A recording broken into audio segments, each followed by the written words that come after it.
अकोला जिल्हा पोलीस दलाच्या सेवेत 18 नवीन बोलेरो वाहने दाखल झाली आहेत। स्वातंत्र्य दिनाच्या निमित्ताने पालकमंत्री आकाश फुंडकर यांच्या हस्ते या वाहनांना हिरवी झेंडी दाखवण्यात आली। विशेषतः डायल क्रमांक 112 सेवा अधिक सक्षम करण्यासाठी या वाहनांचा वापर केला जाणार आहे। देशाच्या 80व्या स्वातंत्र्य दिनानिमित्त अकोला जिल्हा पोलीस दलाच्या ताफ्यात 18 नवीन बोलेरो वाहने दाखल करण्यात आली। नागरिकांच्या सुरक्षिततेला प्राधान्य देतानाच आपत्कालीन परिस्थितीत पोलीस मदत अधिक जलद गतीने पोहोचावी या उद्देशाने ही वाहने खरेदी करण्यात आली आहेत। अकोला पोलीस दलासाठी आधुनिक वाहनांची आवश्यकता लक्षात घेऊन पालकमंत्री आणि जिल्हाधिकारी यांच्या मार्गदर्शनाखाली पोलीस अधीक्षक अर्चित चांडक यांनी यासाठी पाठपुरावा केला।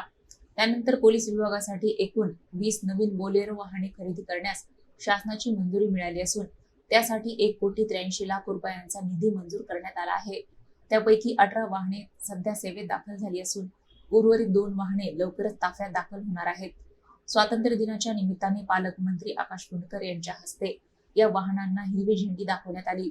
नवीन वाहनांचा वापर आपत्कालीन परिस्थितीत तातडीने मदत पोहोचविणे, पोलीस तपास आणि विशेषतः डायल क्रमांक 112 सेवेला अधिक सक्षम करण्यासाठी करण्यात येणार आहे।